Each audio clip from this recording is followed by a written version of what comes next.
السلام علیکم اور very good morning, welcome to new Pakistan. میں ہوں آپ کے ساتھ انوار خاور. ناظرین، پروگرام کے آغاز میں سب سے پہلے ہم بات کریں گے کرکٹ کے حوالے سے، جہاں انٹرنیشنل کرکٹ کونسل نے 2025 کی چیمپئنز ٹرافی کے شیڈیول کا اعلان کر دیا ہے، جس کا آغاز 19 فروری کو کراچی میں ہوگا. ٹورنامنٹ میں 8 ممالک کے درمیان 15 میچز کھیلے جائیں گے، جن کے وینیوز کراچی، لاہور، راولپنڈی اور دبئی ہیں. بھارتی ٹیم اپنے تمام میچز نیوٹرل وینیو دبئی میں ہی کھیلے گی، اور اس فیصلے کے بعد کرکٹ شائقین اور مبصرین کی جانب سے کافی سوالات اٹھائے گئے ہیں کہ کیا یہ اقدام جو ہے یہ کھیل کی روح کے مطابق ہے. برطانوی اخبار نے صورتحال پر تنقید کرتے ہوئے کہا ہے کہ آئی سی سی نے صرف بھارت کو فائدہ پہنچانے کے لیے کرکٹ کی ساکھ کو نقصان پہنچایا. یہ بھی کہا جا رہا ہے کہ بھارت کی کرکٹ میں بڑھتی ہوئی جو طاقت ہے وہ دیگر ممالک کے لیے بھی اب چیلنج بن چکی ہے. اسی طرح چیمپئنز ٹرافی کے فائنل کی میزبانی پاکستان کرے گا، لیکن اگر بھارت فائنل میں پہنچتا ہے تو پھر یہ فائنل میچ بھی دبئی میں ہی ہوگا، جو کہ پاکستان کے لیے اچھی بات نہیں ہے. اس کے علاوہ بھارت کے لیے خاص انتظامات کے باعث دوسرے ممالک کے لیے کھیلنا بھی مزید مشکل ہو جاتا ہے، کیونکہ پھر انہیں بھی 2 مختلف کنڈیشنز کے مطابق تیاریاں کرنی ہوتی ہیں. اور یہ صورتحال جو ہے یہ نہ صرف کھیل کی غیر جانبداری پر سوالات کھڑے کرتی ہیں، بلکہ اس بات کی بھی نشاندہی کرتی ہیں کہ آئی سی سی کے جو فیصلے ہیں وہ کس حد تک صرف ایک ملک کے مفادات کے گرد ہی گھوم رہے ہیں. اسی تمام صورتحال پر بات کرنے کے لیے اسپورٹس اینالسٹ رانا عادل نے ہمیں شو میں جوائن کیا. ان سے اس حوالے سے مزید بات کریں گے. عادل، بہت شکریہ ہمیں شو میں جوائن کرنے کے لیے.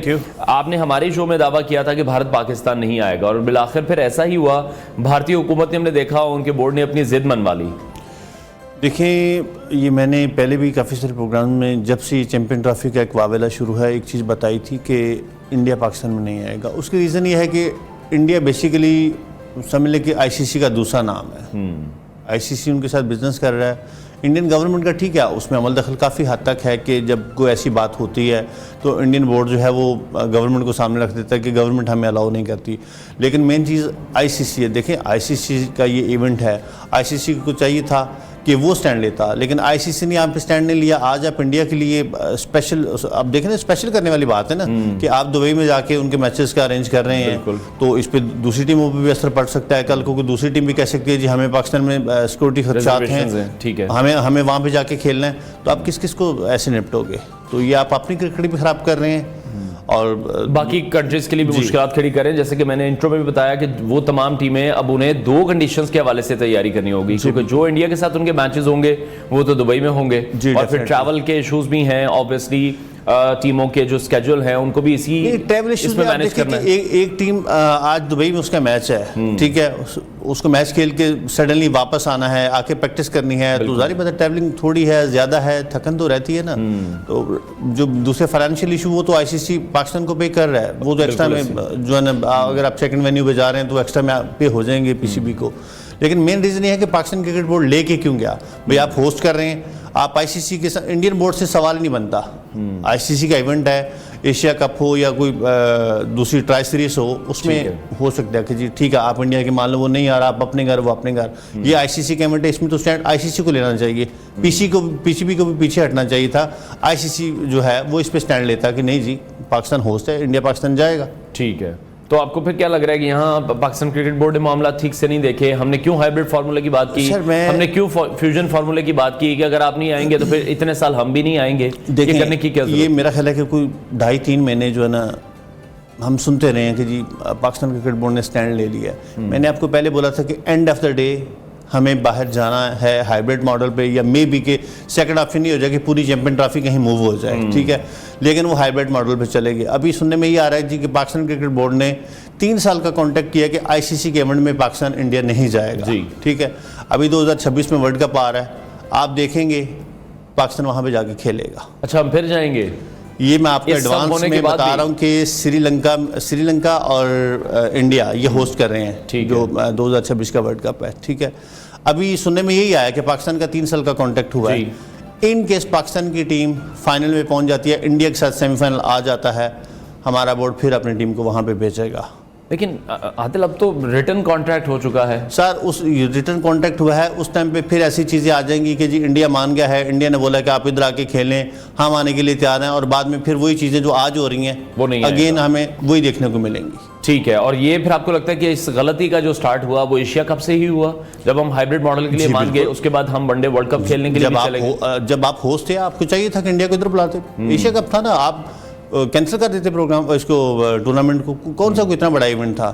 آپ وہاں پہ جا رہے ہو, اس سے جو لوکل آپ کا اسپانسر ہے وہ بڑا افیکٹڈ ہوتا ہے, کیونکہ جب آپ پاکستان میں اپنے ہوم کنٹری میں ٹورنامنٹ کر رہے ہو تو جو لوکل لیول کا چھوٹے لیول کا اسپانسر ہے یہاں پاکستان میں رہتے ہوئے اس کی ریچ ہے, لیکن جب آپ سیکنڈ وینیو پہ جاتے ہو اس کی ریچ وہاں پہ ختم ہو جاتی ہے. وہ کہتا ہے کہ جی پاکستان میں ہو نہیں رہا, مجھے کیا ضرورت ہے.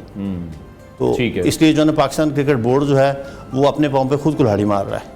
اچھا, آئی سی سی کے رول کو پھر آپ کس طرح سے دیکھ رہے ہیں؟ برطانوی اخبار کی بھی ایک رپورٹ سامنے آئی ہے کہ اس میں آئی سی سی کے جو فیصلے ہیں وہ کرکٹ کی ساکھ کو نقصان پہنچا رہے ہیں. صرف ایک کرکٹنگ نیشن کو فائدہ دینے کے لیے تمام لوگوں کو تنگ کیا جا رہا ہے, تمام کرکٹنگ نیشن کو تنگ کیا جا رہا ہے, اور وجہ صرف ایک ہی ہے کہ پیسے کی وہ گیم ہے وہاں پر. دیکھیں بیسیکلی اب جو برطانوی اخبار ہے اس نے ٹھیک لکھا ہے کہ آپ کسی ایک کنٹری کو, یہ تو ایسے ہو گیا کہ جی کسی 2 پرسن کو شادی کا جو ہے نا ایک انویٹیشن دینا ہے, ایک کو آپ فون پہ بول رہے کہ شادی پہ آ جانا, دوسرے کو جو ہے نا آپ ایک کارڈ بھیج رہے ہو, ساتھ میں مٹھائی کا ڈبہ بھیج رہے ہو. تو دوسری ٹیم کو تو ایسی ہے نا کہ انڈیا کو جو ہے نا آپ ایکسٹرا میں جو ہے وہ اکاموڈیٹ کر رہے ہو, دوسری ٹیمیں جو ہے نا وہ ادھر نارملی جیسے پاکستان ہے یا دوسری ٹیمیں ادھر آئیں گی تو ویسے ہوگا. تو انہوں نے بالکل ٹھیک لکھا کہ آئی سی سی بزنس کر رہا ہے, دوسری ٹیموں کو نہیں دیکھ رہا. اور اس میں تو پاکستان کو چاہیے نا, آپ دیکھیں انڈیا نے کیا کیا ہوا ہے, ایک لابی چل رہی ہے نا, کرکٹ بورڈ میں بھی تو لابی ہے, سیاست ہے, تو پاکستان کو بھی چاہیے لابنگ کرے. جو دوسرے بورڈ ہیں ان کو اعتماد میں لے, ان کو بولے کہ بھئی آپ ان کے ساتھ بائیکاٹ کرو, اگر وہ کر سکتے ہیں. یہ نہیں کر سکتے. لابنگ کی جہاں بات کر رہے ہیں, ہم نے تو دیکھا کہ پچھلے 2 سالوں میں جس طرح سے پاکستان کرکٹ بورڈ کے چیئرمین تبدیل ہوتے رہے ہیں. ابھی محسن نقوی صاحب آئے ہیں, آپ کو کیا لگتا ہے کہ کچھ بہتری آئے گی اور یہ جیسے 3 سال تک محسن نقوی صاحب ہی رہیں گے؟ سر وہی بات تو آپ والی آگئی کہ لابنگ باہر ہم نے کیا کرنی ہے, ہمارے اپنے کرکٹ بورڈ کی لابنگ ختم نہیں ہوتی تو ہم نے باہر کیا کرنی ہے. لیکن مجھے نہیں لگتا, کیونکہ پاکستان کرکٹ بورڈ کا چیئرمین کسی ایسے پرسن کو ہونا چاہیے جو ایٹ لیسٹ 30-40 ٹیسٹ میچ کھیلا ہو, کوئی 100-150 ون ڈے انٹرنیشنل کھیلا ہو, کرکٹ کا ایکسپوجر اچھا خاصا ہو, کرکٹ کے بارے میں جانتا ہو. آپ ایک پولیٹیکل پرسن ہے تو اس کو لا کے چیئرمین بنا دے تو اس نے کرکٹ کی بہتری کے بارے میں کیا سوچنا ہے؟ ٹھیک ہے, تو یہ آپ کو لگتا ہے کہ پھر ایک بہت بڑا غلط فیصلہ ابھی بھی ہے حتیٰ کہ اچھا یہ تو کامیابی گردانا جا رہا ہے ہماری کہ ہم نے فیوژن فارمولے پر منا لیا ہے, اور یہ کریڈٹ محسن نقوی صاحب کو مل رہا ہے, پرائم منسٹر بھی دے رہے ہیں. سر مجھے نہیں پتا کہ دوسرے کرکٹرز بھی یہ کہہ رہے ہیں گورنمنٹ کریڈٹ کس چیز کا لے رہی ہے, کرکٹ بورڈ کس چیز کا لے رہی ہے کہ آپ اپنے جو شائقین ہیں ان کو کرکٹ دیکھنے سے محروم کر رہے ہو, دوسری جو ہے کنٹری میں لے کے جا رہے ہو, اور اس میں کس چیز کا کریڈٹ لے رہے ہیں؟ کریڈٹ تو انڈیا کو جانا چاہیے کہ جس نے اسٹینڈ لیا تھا وہ اپنی بات منوا گئے ہیں. اب یہاں پہ ہمیں یہ سننے کو ملا جی بائی ریٹرن کانٹیکٹ ہو گیا. میں دیکھتا ہوں کہ آنے والے ورلڈ کپ میں یہ جو ہے کانٹیکٹ کہاں پہ جاتا ہے. میں آپ کو ایڈوانس میں بول رہا ہوں, آپ کو پھر یہی لگ رہا ہے کہ معاملات ٹھیک نہیں ہوں گے اور یہ معاملات اسی طرح خراب رہیں گے, وہ نہیں آئیں گے اور ہم جاتے رہیں گے. جی جب تک انڈیا میں بی جے پی کی گورنمنٹ ہے انڈیا کی ٹیم پاکستان نہیں آئے گی, ٹھیک ہے, لیکن ہم ان کی پھر کسی نہ کسی وے میں جا کے بات مان جائیں گے. اچھا, اور ان فیوچر ایسا ہی ہوگا. تو ایسا کیا پریشر ہے ہم پہ عادل کہ ہم ہی ہمیشہ بات مانیں گے؟ سر ہمارے اوپر پریشر نہیں ہے کچھ, ہم وہ برڈن نہیں اٹھا پاتے. وہ کہتے ہیں نا کہ گھر کے بیدی, تو کبھی کبھی گھر کے بیدی بھی مرواتے ہیں, ٹھیک ہے, تو ہمیں بھی کچھ ایسے لوگ ہیں ٹھیک ہے کہ وہ نہیں چاہتے کہ یہاں پہ کرکٹ ہو, تو اسی لیے لیکن آپ کس طرح سے دیکھ رہے ہیں آئی سی سی میں جو بھارتی اثر و رسوخ بہت زیادہ بڑھ چکا ہے, اب تو ان کے جو چیئرمین ہے وہ بھی جے شاہ ہیں, تو پاکستان پھر کون سے ایسے اقدامات کرے کہ وہاں پر ہمارا اثر و رسوخ تھوڑا سا بڑھ جائے؟ سر وہاں پہ تو یہی ہے نا کہ آپ دوسرے بورڈ کو اعتماد میں لیں. چیئرمین تو چینج ہوتے رہتے ہیں, وہ تو پاکستان کے بھی پاس میں رہ چکے ہیں, ان فیوچر بھی آئیں گے, ٹھیک ہے, لیکن آپ کو خالی اگر پرائم منسٹر پاکستان بنا دیا جائے تو نیچے آپ کی کابینہ ہی آپ کے ساتھ نہیں ہے تو آپ کیا کریں گے؟ تو پاکستان نے بھی کچھ ایسی پالیسی کرنی چاہیے, اپنانی چاہیے کہ اگر ان فیوچر پاکستان کا کوئی چیئرمین آتا ہے تو وہ کرکٹ پہ کام کرے, دوسرے بورڈ کو اعتماد میں لے اور انڈیا کو مجبور کرے کہ وہ پاکستان میں آ کے کھیلے. ٹھیک ہے. اچھا, جس طرح سے آپ کہہ رہے ہیں کہ دوسرے جو کرکٹ بورڈز ہیں ان کے ساتھ بھی ہماری دوستی یاری اچھی ہونی چاہیے, لابنگ ایک اچھی ہونی چاہیے, پاکستان کوشش تو کر رہا ہے, ٹیمیں پاکستان آ کر بھی کھیل رہی ہیں, مزید اس کنیکشن کو بہتر کرنے کی ضرورت ہے, لیکن پھر یہی بات سامنے آ جاتی ہے کہ وہ جو تمام بورڈز ہیں وہ اپنے پلیئرز کے ہاتھوں بھی مجبور ہو جاتے ہیں کیونکہ وہ پلیئرز آئی پی ایل میں کھیل رہے ہیں. جی بالکل. نہیں ابھی دیکھیں کہ بہت سارے جو انگلش پلیئر ہیں ان کی سٹیٹمنٹ ہے کہ بھئی اگر آپ نے پروفیشنل کرکٹ کھیلنی ہے یا اپنے آپ کو پروموٹ کرنا ہے تو آپ پی ایس ایل کھیلیں. بالکل, جو سے پلیئرز نے کہا. جی بالکل, جو آئی پی ایل ہے وہ اس لیول کی کرکٹ نہیں ہے, وہ دوسرے لفظوں میں کہہ لیں تو ٹوٹل سٹہ بازی ہے جو وہاں پہ ہو رہی ہے, ٹھیک ہے. تو اس پہ سٹینڈ کون لے گا؟ پاکستان کرکٹ بورڈ جب تک سٹینڈ خود نہیں لے گا ہم یہ چیزیں اس کو گروپ نہیں کر سکتے. ٹھیک ہے. تو ابھی آپ کو کیا لگ رہا ہے کہ پھر بھارت اور پاکستان کے درمیان جو کرکٹ تعلقات ہیں وہ پھر اسی طرح سے چلتے رہیں گے اور یہ جو تنازعات ہیں ہمارے یہ پھر ختم ہونے میں نظر نہیں آ رہے؟ ابھی کرنٹ ٹائم پہ تو مجھے یہ ختم ہوتے نہیں نظر آ رہے کہ جب تک بی جے پی کی گورنمنٹ ہے، مے بی کہ کل کو ان کی کانگریس کی گورنمنٹ آتی ہے تو امید کرتا ہوں کہ اس گورنمنٹ میں ہو سکتا ہے کہ انڈین ٹیم پاکستان میں آ جائے. ٹھیک ہے. اچھا جس طرح سے پہلے ہم نے دیکھا کہ پہلے تو بائی لیٹرل سیریز ختم ہو گئیں، اب آئی سی سی ایونٹس میں بھی بہت زیادہ مشکلات پیدا ہو رہی ہیں. جیسے اب ہم نے دیکھا ایشیا کپ میں بھی ہوا، وہ آئی سی سی ایونٹ تو نہیں تھا but still Pakistani team one day world cup کے لیے ہندوستان چلی گئی. اب وہ چیمپئنز ٹرافی کے لیے نہیں آ رہے ہیں اور جس طرح سے آپ کہہ رہے ہیں کہ 2026 میں شاید پھر سے ہمیں جانا پڑے تو پھر سے ایک اختلاف تو شروع ضرور ہوگا. تو بائی لیٹرل سیریز تک تو اس کا مطلب اب ہم دوبارہ سے نہیں پہنچ پائیں گے. نہیں سر، اختلافات کرنے کے لیے ہمارے پاس ہے کچھ نہیں ہے. ٹھیک ہے، ان کے پاس مطلب ہم سٹینڈ بھی نہیں لے سکتے. آپ یہ کہہ رہے ہیں اب دیکھیں نا، یہ 2-2.5 مہینے آپ نے کیا کیا ہے؟ کبھی آپ دبئی جا رہے ہو، کبھی لنڈن جا رہے ہو، تو اینڈ آف دا ڈے آپ نے رزلٹ کیا نکالا ہے؟ وہی جو وہ چاہتے تھے. آپ نے اپنا پبلک کو یہ دکھا دیا جی کہ ہمارا دبئی ریٹن کانٹریکٹ ہو گیا کہ ہم بھی انڈیا نہیں جائیں گے. آئی سی سی کا اتنا بڑا ایونٹ ہے ورلڈ کپ کا، ٹھیک ہے، یہ چیمپئن ٹرافی سیکنڈ بڑا ایونٹ ہے. تو کیا آپ کو لگتا ہے کہ اگر پاکستان کی ٹیم، چلو پہلے میچز جو ہیں سری لنکا سیکنڈ وینیو ہے کیونکہ 2 کنٹری ہوسٹ کریں گے ورلڈ کپ کو، ٹھیک ہے، وہاں پہ پاکستان کھیل لے گا. ان کیس پاکستان کی ٹیم سیمی فائنل میں پہنچے اور سیمی فائنل پاکستان کا، کیونکہ ایک پول میں دونوں ٹیمیں ہوتی ہیں، یہ ڈیفینیٹلی وینیو انڈیا ہوگا. ٹھیک ہے، تو انڈیا کبھی بھی نہیں چاہے گا کہ وہ دوسری کنٹری میں وہاں پہ جا کے وہ کیا کہتے ہیں سیمی فائنل یا فائنل کھیلے. جی بالکل، انڈور جو ہے نا یا انڈر دا ٹیبل وہ چیزیں پھر سیٹلمنٹ ہو جانی ہے کہ جی ہماری یہ چیز ہوگی ہے کہ انڈیا جو ہے نا اس نے بولا کہ ان فیوچر ہم پاکستان آئیں گے. لیکن جب ورلڈ کپ ختم ہو جائے گا ہمیں وہی پرانی سٹوری دیکھنے کو ملے گی. ٹھیک ہے. اچھا جب ہم نے دیکھا کہ بھارتی کرکٹ بورڈ کی طرف سے اعتراضات سامنے آئے، آپ کو کیا لگتا ہے پاکستان کی اسٹریٹجی، اس کا مطلب پھر ہم شروع سے ہی نیچے لگے رہے جو ہم انہیں منا ہی نہیں سکے؟ سر دیکھیں، ہم نے اس ایشو کو ایک ایونٹ ہے اس کو ہم ہوسٹ کر رہے ہیں اور ہمیں پاسٹ کا پتہ ہے کہ انڈیا ایسی حرکتیں کرتا آ رہا ہے. ٹھیک ہے، جب آپ نے چیمپئن ٹرافی پہ ہوسٹ کے رائٹ لیے ہیں، دوسرے کرکٹ بورڈ نے سائن کیے ہیں، آیا اس ٹائم پہ انڈین بورڈ کو یہ نہیں پتہ چلا کہ بھی ہماری تو گورنمنٹ نہیں مانے گی، یا پاکستان کرکٹ بورڈ کو نہیں پتا تھا کہ جی انڈیا ٹیم پاکستان آنے سے انکار کرے گی؟ اس ٹائم انہوں نے ایشو کو ہائی لائٹ کیوں نہیں کیا؟ ٹھیک ہے. اور انڈین کرکٹ بورڈ یہ بھی دیکھنے میں آ رہا ہے، یا ہم بھارتی گورنمنٹ کی بھی بات کر لیں تو ان کی کوشش یہی ہے کہ پاکستان کو کوئی بھی ایسا بڑا ایونٹ مل جائے تو پاکستان میں وہ ایونٹ کسی صورت بھی نہ ہو سکے، مطلب پاکستان کو نقصان پہنچایا جائے ان ٹرمز آف فائنانس یا ان ٹرمز آف، جیسے ہم کراؤڈ کی بات کر رہے ہیں کہ کراؤڈ کے لیے بھی ایک وہ چانس مس ہو جاتا ہے کہ وہ بھارتی پلیئرز کو بھی یہاں دیکھنا چاہتے ہیں. جیسے ہندوستانی عوام نے پاکستانی پلیئرز کو پچھلے سال دیکھا ان کے گراؤنڈز پر، تو یہ ایک بڑی پرابلم ہے. اور اس کے ساتھ ساتھ جو اب دوسرے کھیل ہیں وہ بھی آپ کو لگتا ہے افیکٹ ہونا شروع ہو جائیں گے اگر ہم کرکٹ میں نہیں منوا سکیں؟ ابھی تو جو خبریں سننے کو آ رہی ہیں کہ وومن ٹیم بھی جو ہے وہ ادھر انڈیا میں نہیں جائے گی. ٹھیک ہے، رہی بات فائنینشلی تو ہمیں آلویز ضرورت رہی ہے. ٹھیک ہے، اس میں ہم ان کا مقابلہ نہیں کر سکتے. آپ دیکھیں نا کہ انڈین چینلز کے پروگرام دیکھیں تو وہ کہتے ہیں جی ہم آپ کو بھیک دیتے ہیں. بھئی آپ کون ہوتے ہیں؟ ہمیں اگر آئی سی سی سے پیسہ مل رہا ہے تو وہ ریونیو جنریٹ ہو رہا ہے جو کہ سبھی بورڈ کو برابر کا جاتا ہے. تو اب ہمارے بہت سارے میں نے جرنلسٹ ایسے دیکھے ہیں کہ ان کے پروگرام میں جاتے ہیں، بات نہیں کر پاتے کہ بھئی آپ ان کو جواب دو کہ یہ ریونیو ہے، یہ کو آپ بھیک نہیں ہمیں دے رہے، یہ جو بھی فنڈنگ ہوتی ہے اسپانسر کی مد میں سب کو ویسے ہی مل رہا ہے، تو سب کو برابری کی جو ہے وہ ریونیو جنریٹ ہو کے تو سب کو حصہ مل رہا ہے بورڈ سے، اور اسی سے آگے وہ اپنی لوکل کرکٹ جو ہے اس کو چلا رہے ہیں. ٹھیک ہے. عادل سب سے زیادہ پاکستان میں کرکٹ دیکھی جاتی ہے، سب سے زیادہ پاکستان میں کرکٹ پر پیسہ لگایا جاتا ہے، پلیئرز کا اس طرح سے خیال رکھا جاتا ہے.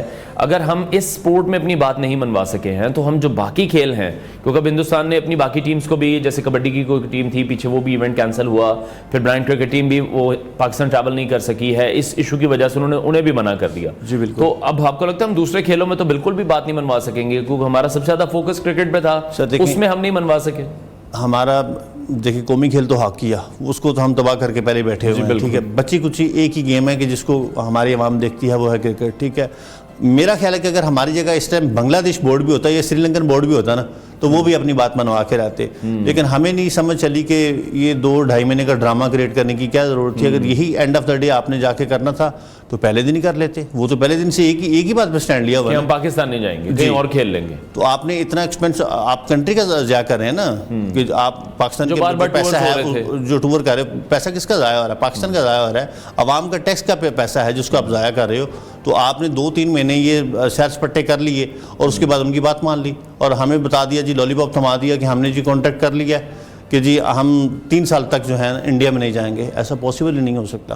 ٹھیک ہے، تو اس کا مطلب یہ ہے کہ پاکستان تو اب دعویٰ پھر آپ کا یہی ہے جیسے آپ نے پہلے بھی کیا تھا کہ ہندوستان نہیں آئے گا، اب آپ کا دعویٰ دوسرا بھی یہی ہے کہ پاکستانی ٹیم چلی جائے گی ہندوستان؟ بالکل جائے گی 2026 میں چلے جائیں گے، جائے گی۔ ٹھیک ہو گیا۔ اچھا، ابھی ساؤتھ افریقہ کے ساتھ پاکستان کی سیریز ہوئی، اچھا پاکستان نے پرفارم کیا، پہلی بار ہسٹری میں ایسا ہوا کہ کسی ٹیم نے ساؤتھ افریقہ میں وائٹ واش کیا ہے۔ بالکل۔ تو پاکستان کی یہ آن گوئنگ جو پرفارمنس ہے، آپ کو لگ رہا ہے کہ چیمپئنز ٹرافی میں پاکستان کے جیتنے کے جو چانسز ہیں وہ کچھ اچھے ہوں گے؟ ٹیم کا کمبینیشن ایک اچھا بن گیا ہے ابھی؟ سر بینگ پاکستانی، ہماری تو دعا ہے کہ پاکستان کی ٹیم جیتتی رہے۔ ابھی دیکھیں ماشاءاللہ بڑا اچھا پرفارم کیا ہے اور یہ ینگ ٹیم لے کے گئے ہیں، لیکن چیمپئن ٹرافی میں میں پاکستان کو سیمی فائنل کی دوڑ سے آگے نہیں جاتا دیکھ رہا، نہیں دیکھ رہے، سیمی فائنل سے آگے نہیں دیکھ رہا میں۔ ٹھیک ہے جی، بے شک ہم ہوسٹ کر رہے ہیں اس کو، ٹھیک ہے، ہمیں ہوم گراؤنڈ بھی ملیں گی، سارا کچھ ملے گا۔